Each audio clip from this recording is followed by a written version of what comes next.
Alright, what's up guys? I just put these glasses on and at the same time they kind of came back and hit me. So my mascara is smudged. So I need to buy another pair of glasses. I break these constantly. I was at work last night trying to learn the menu with broken glasses and I probably looked ridiculous.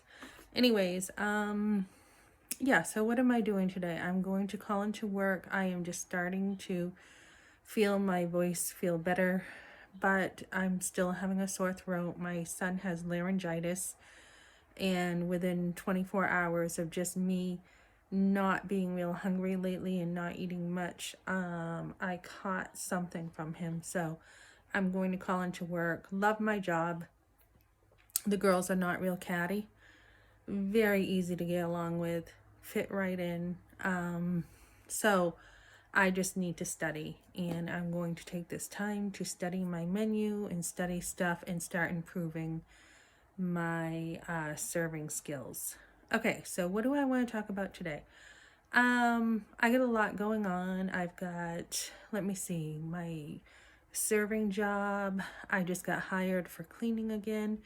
This is going to be a different type of cleaning. It is the type where it's kind of cool. I work with the customers and I'm calling them and I'm setting up my own schedule with them, but yet I'm still under a company. So I have the name and I have the protection of having a company to work for, although it's going to be like a 1099 setup. So that's really neat. And that job just fell in my lap because I had another job interview where she really overthought the process. I mean, she was like, well, what do you think of this? What do you think of this? What do you think of this? And what about this? I mean, it was like an hour-long interview for a cleaning job. So, and that was just one interview. That was not she wanted even more another interview and then to meet me in person. So that one's not going to work. And so I'm taking this one where she just that night said, oh, I had something come up. This lady didn't come in. I have 2 cleaning jobs. I can't be there because my daughter's graduating. How about you just jump in and take over and help me? So that's how that one came about. Okay, so I have that, and then I have another opportunity for a cleaning job, but I said I will not accept under a certain wage. And she was willing to give me so much, and I said, nope. Nope. With all my experience, I am going to ask for more money. So I'm at that point now where if someone's not going to pay me well, then I'm not going to work for them because I had to just take what I could with, raising my kids. So what this video is about, and I'm getting on to this subject, is have as many kids as you can. I see these little babies on Instagram or whatever, I see these babies and I feel like, geez, I would love to have another baby. And I have 5. I have 5 sons. And when we were at the end of having our last one, I wanted more. I made it really clear that I wanted more, but my husband felt like, you know what, 5 was enough for him. And so I felt like it was more important to submit to my husband and to consider him instead of what I wanted. My grandmother had 10. So I kind of was brought up with aunts and uncles and a huge family that, they were more like my brothers and sisters. So I would recommend, though, have as many kids as you can. And if you and your husband are coming to a place where, one says, oh, this is enough, and another one says, no, I want more, try to communicate that more because that's something I think I am going to regret. I am going to regret not having more. I love having my 5, but at the same time, I would have really wanted more. I felt like, I've always felt like I would love more kids.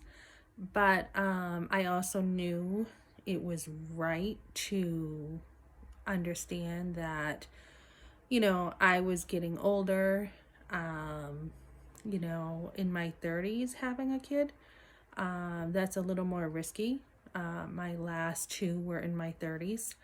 So, you know, I had hoped probably for one or two more because I was getting up there in age. But I guess my regret is I wish I had communicated even more or even more strongly about how I felt about that. But, you know, that's okay. It worked out. Looking back, I think you know, my husband was concerned about the money because, you know, things were already, you know, tight and we were living in a small home and everything. But, you know, I think emotionally it can be difficult for some fathers too to continue to give when they already feel like they don't have enough support or they feel like, you know, there's a lot on their shoulders. So I did do that, and I did die to myself in that area. But at the same time, you know, I think I would have liked to have more. And there is always foster care. My son is getting into that, thinking of other children who don't have a home. And what was I going to say? Yeah, so have as many kids as you can. I just want to encourage other mothers, have as many as you can, because now I'm at the stage where my youngest is definitely old enough to take care of himself if something happened to me. And I just work now and I have money. Like, I have this check that came in. I don't even know what to do with it, you know? So because I live so, like, pretty much on nothing, I have money now that I really have nothing to do with it but to save. I had everything I wanted, you know, growing up. I had a lot of stuff. When I was raising my kids, you know, when I did have extra money, I did stuff I wanted. I've done a lot that I want. I've, you know, hiked, kayaked, roller skate, just lots of hobbies. I come from a family where archery was really big, so I had my own bow and arrow, and I used to shoot bow and arrow, guns, fishing, you name it. So I've done pretty much everything. Ice fishing, biking, you know, I've done so much. But so if you put like everything into your life, I've had a beautiful home too, which I loved. But that got to be pretty heavy with the money situation. But now I just, you know, I have money. So all I have to do now is just to save. I don't really have any major expenses right now. So when that happens, just look back on your life and realize that you will have time later on to have plenty of money. You're not going to want to know what to do. You know, you're not going to know what to do with it. You don't just want to blow it. You've invested in other people, you've thought of others, you've helped churches, you know, you've done stuff with your time, you've volunteered. So just remember, in the end, if it looks like that you don't have, you know, enough money to have more kids, realize you're in this for the long run, and you will have money later on. So if I would have had one or two more kids, I would have had to probably still have, you know, definitely expenses at this point, and would have still been able to manage that, and then just waited a little longer to build my savings up, you know, even more. So I am just building my savings and you know, doing what I want with my life basically. I like to work, so I'm working. I like to learn, so I'm taking on some more classes soon. And, you know, I have my freedom to pretty much do whatever I want right now. And it's nice. When I was coming over here, I was checking out a map to get to Colorado, you know, on one of those info stops. And this old guy was there telling us where he was going. And I said, this is my first vacation, you know, away from my husband and stuff. And he's like, are you having fun? Are you enjoying your vacation? And I said, yeah, I actually am. And so I'm having a lot of time to do stuff that I want. And I'm just trying to encourage mothers. Don't rush. Don't feel like, you know, I can't wait till the kids grow up and then I can have my freedom and do what I want, because I think that will be a big regret. Have as many kids as you want and as you can. This is what this video is about. Enjoy having those kids. Okay, thanks for joining me, guys.